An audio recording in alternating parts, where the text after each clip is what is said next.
Hey there, before we jump into today's story, make sure you hit that subscribe button and stick around, because what you're about to hear will blow your mind.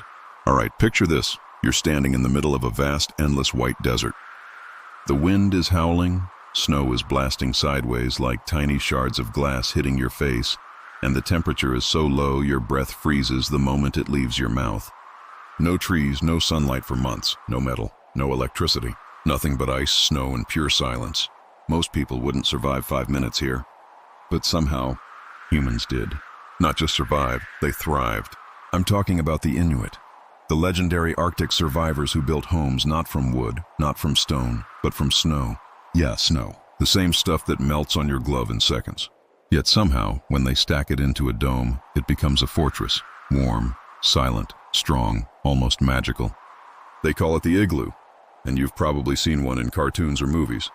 But what you don't realize is how insanely advanced it actually is. This isn't some random pile of snow.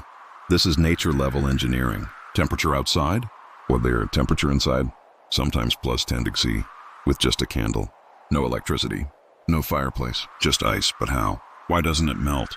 Why doesn't the warm air inside destroy the walls? How can frozen water become a heater? Today we're diving deep, and I mean deep, into the science, the history, and the genius behind one of the most underrated inventions in human existence, the igloo. Buckle up, because this is about to get real cozy, real cold, and real smart at the same time. Imagine you're walking across the Arctic tundra, wind screaming in your ears like a jet engine made of ice, your eyelashes turning into tiny icicles every time you blink.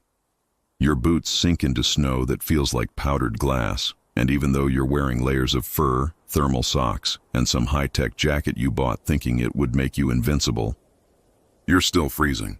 The cold doesn't just bite, it sinks into your bones like it's trying to rewrite your DNA. Now picture spotting a small dome in the distance. Just a round mound buried in the snow. At first glance, you'd think it's nothing. Maybe a hill, maybe a pile of snow shaped by the wind. But as you get closer, you notice blocks of ice stacked in a perfect spiral, like nature itself decided to build architecture.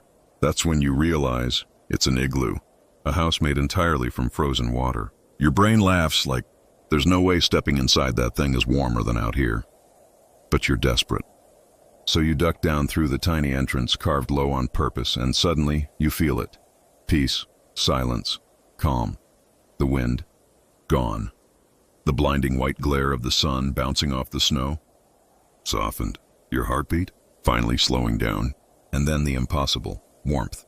Not beach weather warm, but survivable. You can breathe again without your lungs fighting back. And that's when it hits you. This isn't just a shelter. This is science disguised as snow.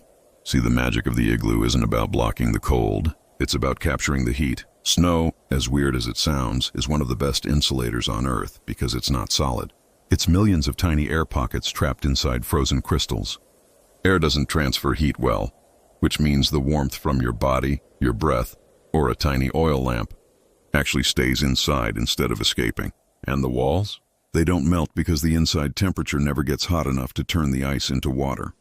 It just softens slightly, sealing the blocks tighter like glue. Snow literally self-reinforces. Mother Nature engineered this house, and humans just copied her blueprint. That's when you understand. The igloo isn't a hut. It's a survival hack written in frost. Now let's dig a little deeper, because the genius of the igloo isn't just in how it traps heat. It's in how it controls everything inside, like some kind of primitive smart home. You ever notice how the entrance of an igloo is always lower than the floor? That's not random. Cold air sinks, warm air rises. So, by making the door down below, the freezing air that creeps in stays trapped in a little pocket near the entrance like a mote of cold, while the warm air from bodies and lamps floats upward and stays where the people are sitting. It's literally a reverse refrigerator. And speaking of lamps, Eskimos didn't use fancy stoves or fireplaces. They used something called a kullik, a simple bowl carved from stone or bone filled with animal fat, usually seal or whale blubber, and lit it like a candle. That tiny flame didn't just give light. It released steady warmth and even humidity, preventing the air from drying out their skin or cracking their lips. But here's where it gets wild. The lamp also slowly melted just the inner layer of the igloo walls, but only the surface. And as soon as it melted a little, the moisture refroze instantly, sealing the snow blocks together like cement. So the longer you lived inside it, the stronger your house became. Imagine living in a home that repairs itself while you sleep. That's igloo life. And get this, some igloos were built in clusters, connected with tunnels like a snowy neighborhood. Families would visit each other without ever stepping outside into the storm. Kids would slide through the tunnels like they were in some Arctic playground. There were rules too, boots and weapons by the door, sleeping areas raised on platforms made of snow covered with animal skins, because higher meant warmer. Food stored near the colder section by the entrance, like a built-in fridge. It wasn't just survival, it was systematic living, a culture shaped by science without ever calling it science. Now think about modern humans. We live in heated apartments, wrapped in Wi-Fi and Netflix, but lose our minds when the power goes out for one night. Meanwhile, these people mastered thermal dynamics with shovels and intuition. They didn't wait for engineers to explain R values or insulation theory. They just tried, failed, froze a bit, tried again, until the system worked. And honestly, there's something poetic in that. A home born from snow, designed not to fight nature, but to cooperate with it. Not resisting the cold, but bending it to their will. Like saying, okay, winter, you went outside, but in here, this is our territory. Makes you think we might not be as advanced as we pretend to be. Now let's talk about something people rarely consider. Sound. Ever been in a room so quiet you could hear your own heartbeat? That's what it's like inside an igloo. The thick snow walls don't just insulate heat, they absorb noise. Outside, the wind howls like a hungry wolf tearing through the sky, but once you're inside, silence. Not empty silence, comforting silence. The kind that makes you breathe slower. The kind that makes your brain finally shut up. Imagine falling asleep to the faint crackle of an oil lamp wrapped in animal furs while the world outside is screaming, but none of it reaches you. It's like sleeping inside a snow cocoon. And speaking of sleep, here's something wild. Science actually proves that slightly cold environments help humans sleep deeper. Your body naturally lowers its temperature at night, and cooler rooms help trigger that process. So what did the Inuit do? They built the world's first natural sleep chamber, a place where the air is cool enough to make you drowsy, but the insulation keeps you from freezing. No alarms, no blue light, no neighbors yelling through the walls. Just darkness, softness, and peace. You want to talk about premium sleep? Forget memory foam mattresses. Try snow acoustics. But don't get me wrong, it wasn't always peaceful. Life in the Arctic was brutal. You had to hunt. You had to fish. You had to carve your own tools and pray the weather didn't kill you before your next meal did. The igloo wasn't luxury. It wasn't vacation.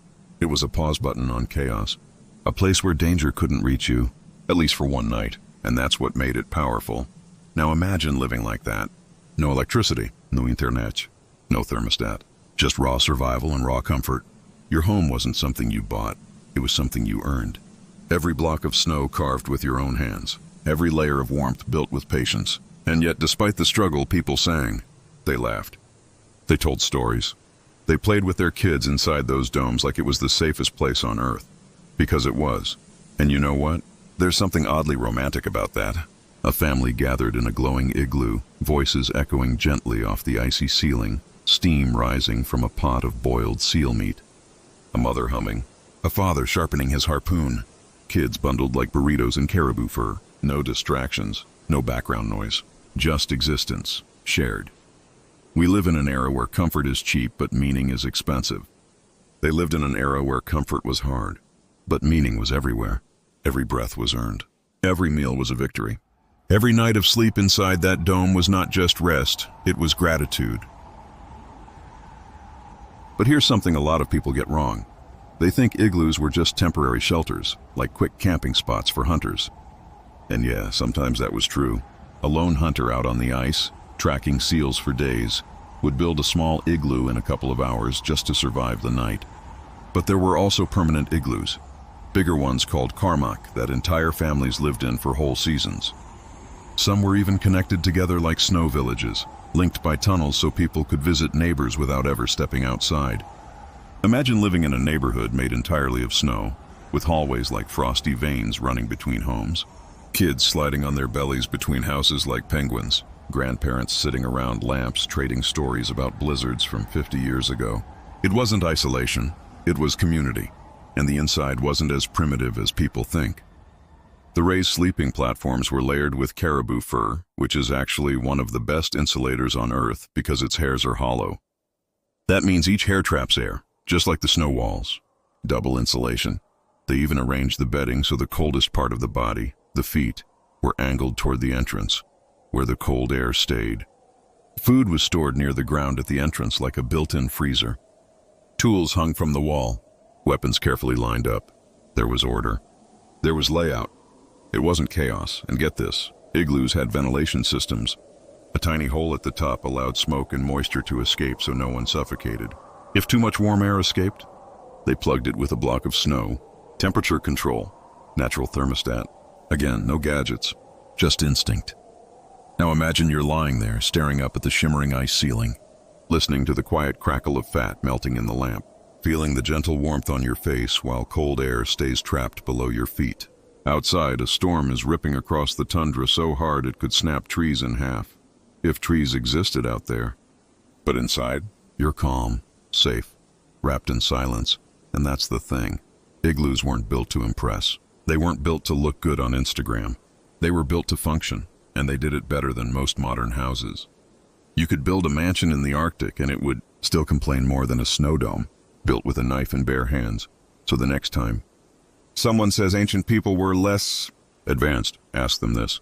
Could you build a house from nothing but frozen water in 2 hours and sleep comfortably inside while the world outside tries to kill you? Didn't think so. These people didn't just master survival. They mastered harmony with their environment. They didn't fight nature. They partnered with it. That's not primitive. That's wisdom. But beyond the survival, beyond the snow, beyond the struggle, there's something even deeper about the Inuit and their igloos, something more powerful than engineering or endurance. It's peace. Think about it. Today, people chase comfort, luxury, and digital distractions, yet anxiety and loneliness are at record highs.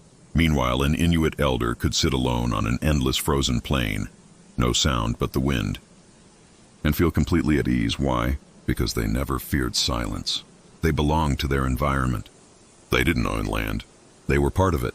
Their igloo wasn't just shelter. It was a symbol of trust. Trust in nature. Trust in knowledge passed through generations. Trust that if you build your home carefully, stay humble, and respect the world around you, it will protect you back. That's why an igloo doesn't melt from human warmth. It adapts. The snow hardens, the walls solidify, and it becomes even stronger as it's used. Imagine that. A house that gets tougher the more you live in it. Meanwhile, modern houses collapse from mold, leaks, or a small storm. Who's really primitive? Even their relationships were different. No fake friendships. No, I'll text you later. Families were one unit, breathing together, sleeping together, surviving together. If someone was selfish, people didn't argue. They simply ignored them until they changed. No drama, no violence, just social consequence through silence. Modern psychology would call that emotional intelligence. The Inuit didn't read books about it. They lived it naturally, and maybe that's the real secret of the igloo. Not the shape, not the science, but the philosophy behind it. A belief that simplicity can be stronger than complexity. That quiet can be louder than noise. That a human doesn't need steel, electricity, or Wi-Fi to be powerful. All they need is knowledge, discipline, and respect for the world they touch. So next time you see snow, don't just think cold. Think possibility. Think of people who turned frozen death into warm life. Think of hands carving blocks of ice, not with machines, but with patience. Think of children laughing in a house made purely of winter. That's not survival. That's poetry. And hey, if stories like this make you think, if they make you feel something, then stick around. Because this is just the beginning. The world is full of forgotten wisdom, lost mysteries, and humans who did the impossible long before technology existed. And I'm here to bring them back to life, one story at a time. So if you're listening right now, hit subscribe.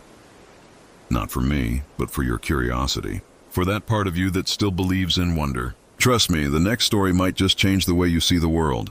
This is Dreaming Facts, where history isn't told, it's experienced.